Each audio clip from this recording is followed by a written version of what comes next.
बिस्मिल्लाहिर्रहमानिर्रहीम। अस्सलाम वालेकुम नाज़रीन, आप यूट्यूब चैनल देख रहे हैं। मैं इमरान ख़ान हूँ। इस वक्त मुस्लिम दुनिया में जिस आदमी का सबसे ज़्यादा जिक्र किया जाता है वो रजब तैयब उर्दगान, जो इस वक्त तुर्की के सदर हैं और पहले तुर्की के वज़ीर आज़म भी रह चुके हैं। रजब तैयब उर्दगान के बारे में हम लोग ये तो सारे जानते हैं कि दुनिया में मुसलमानों के बारे में कहीं पर भी बात होती है तो फ़ौरी तौर पर आपको एक आदमी मुतहर्रिक नज़र आता है।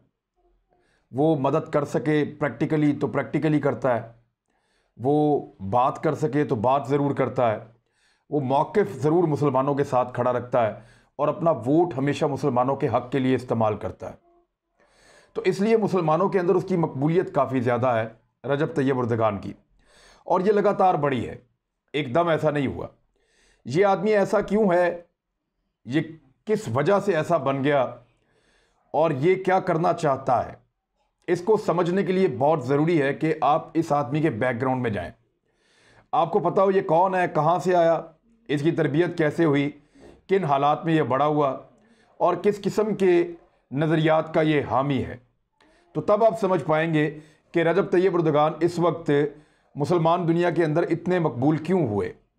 तो सबसे पहले तो मैं शुरू से आगाज़ कर लेते हैं कि 26 फरवरी 1954 को रजब तैयब उर्दगान पैदा हुए और इस्तंबुल के करीब एक शहर है जिसका नाम है कासिम पाशा। तो ये वहाँ एक इस्तंबुल के करीब एक शहर है, वहाँ पे पैदा हुए रजब तैयब उर्दगान, और ये 1954 में पैदा हुए, फरवरी 1954, 26 फरवरी थी। और उसके बाद इन्होंने अपनी इब्तदाई तालीम वहीं पे हासिल की, और जिस स्कूल में हासिल की वो भी मजहबी नौइयत का एक स्कूल था, यानी उसका जो नाम है वो इमाम हातिब स्कूल है, और यहाँ से उन्होंने अपनी ग्रेजुएशन की है। इस स्कूल का एक कानून था, वो समझना आपको थोड़ा ज़रूरी है। इसका जो फार्मूला था एजुकेशन का या तालीम देने का, वो ये था कि ये 1/4 यानी 25% तालीम जो है वो कुरान मजीद और अहादीस नबवी सल्लल्लाहु अलैहि वसल्लम के मुताबिक देते थे।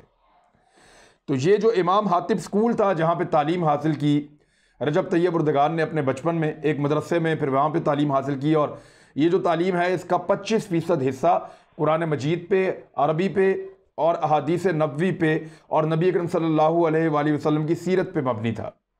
तो यहाँ से इन्होंने ये तालीम हासिल की। उसके बाद ये चले गए अनकरा स्कूल ऑफ इकनॉमिक्स और कमर्शियल साइंसेज, आजकल इसका नाम बदल दिया गया है, अब इसका नाम है मारमरा यूनिवर्सिटी। तो मारमरा यूनिवर्सिटी से इन्होंने बिजनेस एडमिनिस्ट्रेशन की तालीम हासिल की, आला तालीम, और उसके बाद ये सियासत में आ गए। 1976 में रजब तैयब उर्दगान ने सियासत का आगाज़ किया, लेकिन सियासत से पहले थोड़ा सा वापस जाएं पीछे। मैं आपको बताना चाहता हूं कि यह आदमी गरीब था या अमीर था। रजब तैयब उर्दगान के जो वालिद थे, साहिलों के इलाकों में, जहां साहिल होते हैं शहरों में, वहां पे कोस्टल गार्ड होती है। यहाँ पे आपके बलूचिस्तान में भी है, कराची में भी है। ये कोस्टल गार्ड का ये काम है कि समुद्रों के किनारे पे अगर कोई डूबने लगे या कोई इस तरह का वाकया हो तो हादसात से निपटने के लिए फौरी तौर पे एक्टिव हो जाते हैं। इनके वालिद तुर्किश कोस्टल गार्ड के अंदर एक कैप्टन थे और वहाँ पे वो काम करते थे, और इनको इनके बचपन में जो इनके वालिद पैसे देते थे वो एक हफ्ते में 2.5 लीरा यानी 2.5 लीरा, तुर्की की जो करेंसी है उसका नाम लीरा है। अब तो तकरीबन कोई 1.5 लीरा या इसके आसपास का $1 बनता है, लेकिन पहले जो था वो ये था कि लीरा बहुत ज़्यादा होते थे, फिर $1 बनता था।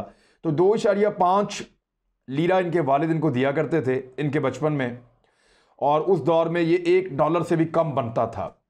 तो इन पैसों से रजब तैयब उर्दगान जो हैं वो पोस्ट कार्ड्स जो होते हैं, क्योंकि अभी तो आप लोग इंटरनेट है, बहुत तेज़ दौर है, आप व्हाट्सएप करते हैं, लोगों को आप तोहफे इंटरनेट पे फ़ोन पे भेज देते हैं।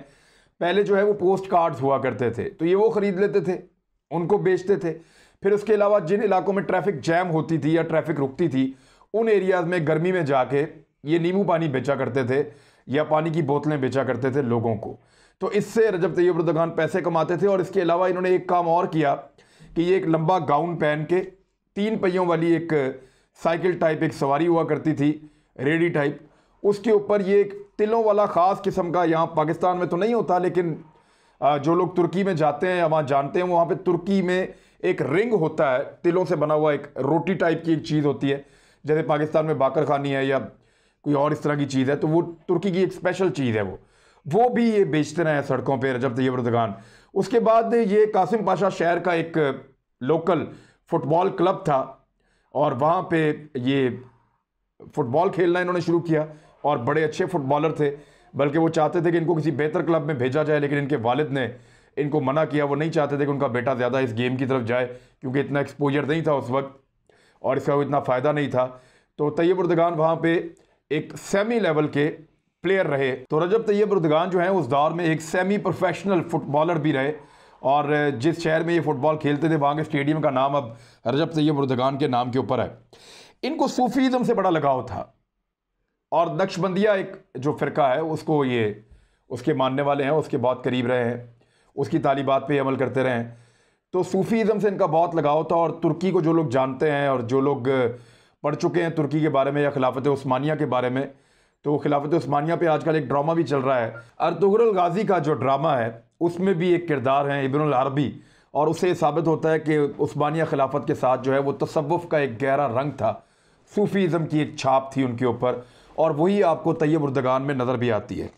तैयब उर्दगान ने 1976 में सियासत का आगाज़ किया, और 18 साल कोशिश करने के बाद वो एक बहुत ज़बरदस्त मुकर्रर बने, बड़ी ज़बरदस्त तकरीर करते थे, और फिर उनको मौका मिल गया इस्तांबुल का मेयर बनने का। मेरी मुलाकात हुई यहाँ पे जो तुर्किश शहबाज शरीफ साहब के दौर में आए थे मुख्तलिफ़ कंपनीज़ के साथ काम करने के लिए। जब मेरी उनसे मुलाकात हुई तो उन्होंने मुझे बताया कि 1994 से पहले इस्तांबुल की सड़कों के ऊपर अजीबोगरीब सूरत हाल थी।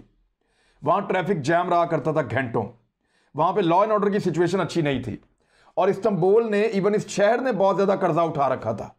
इसके गटर उबल रहे होते थे, इसके अंदर गंदगी बेशुमार होती थी, सफाई का प्रॉपर इंतज़ाम नहीं होता था, सेहत की सहूलतें नहीं थी, खाने पीने की अशिया में मिलावट, बेशुमार प्रॉब्लम थे।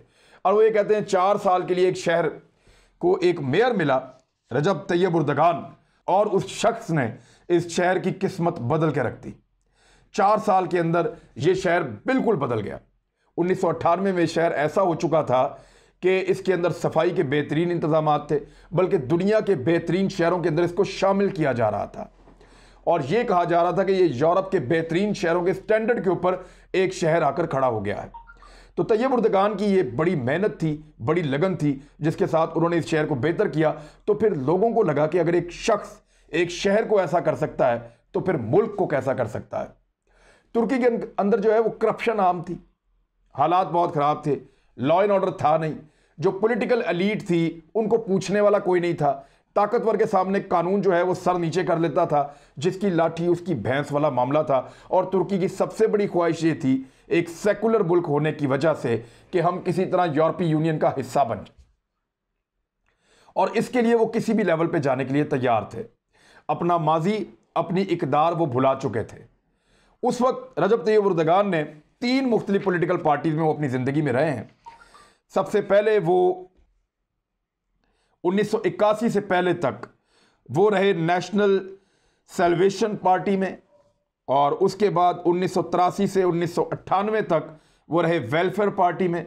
वेलफेयर पार्टी के ज़रिए ही वो मेयर बने थे इस्तांबुल के। इसका पुराना नाम जो है कुस्तुनतुनिया है, ये भी याद रखें आप। 1998 से 2001 तक जो है वो वर्च्यू पार्टी में रहे, और उसके बाद रजब तैयब उर्दगान ने अपनी पार्टी बनाई 2001 में। 2001 में जो उन्होंने अपनी पार्टी बनाई उसका नाम रखा जस्टिस एंड डेवलपमेंट पार्टी।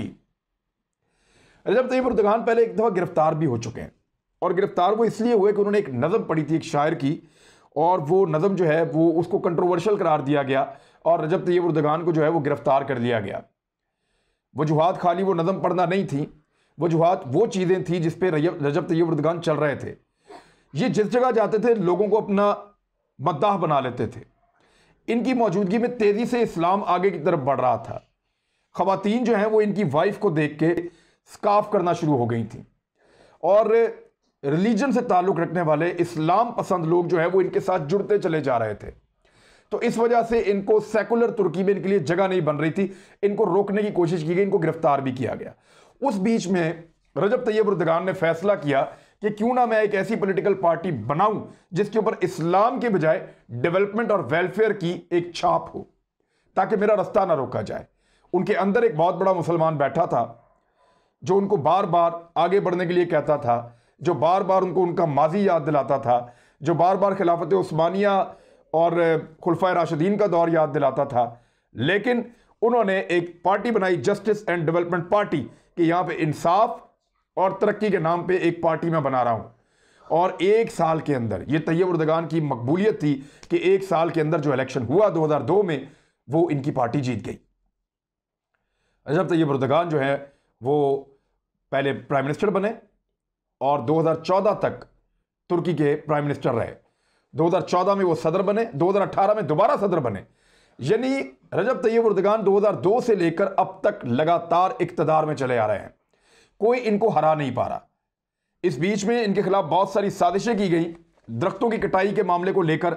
जो लिबरल्स थे, जिस तरह के लोग पाकिस्तान में भी आपको मिलते हैं, कोई इनको बहाना चाहिए कि वो इस्लाम के खिलाफ प्रोपेगेंडा कर सकें, दीन के अगेंस्ट कोई बात कर सकें, तो उसके लिए वो रास्ते ढूंढते हैं। हमारे यहाँ पे भी बहुत सारे लिबरल्स हैं, मुबत्ती माफिया इस किस्म के लोग हैं। तो वहाँ पे 2013 में तैयब उर्दगान के खिलाफ बहुत सारे ऐसे लोग निकले, तो उन्होंने इसको बड़ी सख्ती से जो है वो दबा लिया। 2016 में उनके खिलाफ एक कू किया गया, यानी 2016 में रजब तैयब उर्दगान के खिलाफ एक फौजी बगावत करवाई गई और इसके अंदर अमेरिका मुलव्वस था मुबैना तौर पे, और तुर्की ये कह चुका है और वो कई जगह पे इसका जिक्र कर चुके हैं।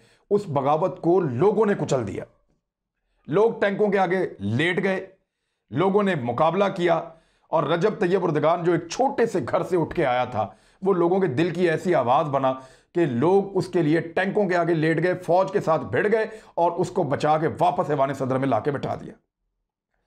और जितने लोगों ने इस बगावत में हिस्सा लिया उन सबको अवाम ने गिरफ्तार करके इदारों के हवाले किया। उसके बाद बड़ा जबरदस्त क्लीन अप ऑपरेशन किया रजब तैयब उर्दगान ने और एक बड़ा खौफनाक किस्म का उन्होंने सख्ती के साथ निपटा उन तमाम एलिमेंट्स के साथ जिन्होंने तुर्की के अंदर मार्शल लॉ लगाने की कोशिश की। तो तैयब उर्दगान इस वक्त एक हर दिल अजीज लीडर के तौर पे मौजूद हैं तुर्की में, ना सिर्फ तुर्की में बल्कि पूरे उम्मत मुस्लिमा में। और उसकी कुछ वजूहात हैं, वो वजूहात जो है मैं आपके साथ डिटेल में एक और वीडियो में डिस्कस करूंगा, लेकिन अभी आप ये जान लें कि अरबों को इस वक्त सबसे बड़ा मसला रजब तैयब उर्दगान से है।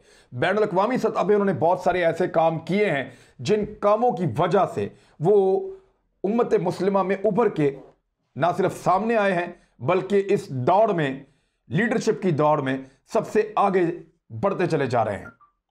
रजब तैयब उर्दगान के बारे में इनकी मकबूलियत में कमी हुई 2018 में, 2019 में, जब अंकारा शहर और इस्तांबुल में इनकी पार्टी लोकल बॉडीज का इलेक्शन हार गई। एक दफा रजब तैयब उर्दगान ने खुद कहा था तकरीर करते हुए कि अगर हमारी पार्टी के हाथ से इस्तांबुल गया तो समझो पूरा तुर्की गया। 2019 में इन्होंने दोबारा वो इलेक्शन करवाया लेकिन फिर हार गए और इस पार्टी को बहुत तशवीश हुई। लेकिन इस वक्त दोबारा रजब तैयब उर्दगान पूरे तुर्की में मकबूल हो गए हैं, बहुत ज़्यादा मकबूलियत एंजॉय कर रहे हैं। उसकी वजह यह है कि थोड़े दिन पहले जो आया सूफिया म्यूजियम था, जो पहले मस्जिद हुआ करती थी, फिर सुल्तान मोहम्मद दोयम ने उसको ख़रीदा, फिर वो 500 साल तक मस्जिद रही, फिर तकरीबन इसके बाद इस्तांबुल के अंदर रजब तैयब उर्दगान का जो नारा है वो गूंजता है। मैं अभी तक के लिए आपको इतनी चीज़ें बता रहा हूँ कि वीडियो बहुत लंबी हो जाएगी, ये वीडियो आप देखें, फिर आपको दूसरी वीडियो में बताता हूँ कि किस तरह इस आदमी ने इस्लामी दुनिया में मुकाम पैदा किया। वो कौन कौन से काम हैं जो रजब तैयब उर्दगान ने किए जिनकी बिना पे आज अरब ममालिक इनसे खौफजदा हैं या खाइफ हैं, और वो क्यों इनका रास्ता रोकना चाहते हैं, इसके बारे में बात करते हैं अगली वीडियो में। अब तक के लिए इतने, अपना ख्याल रखिएगा, हमारे चैनल का भी। अल्लाह हाफिज़।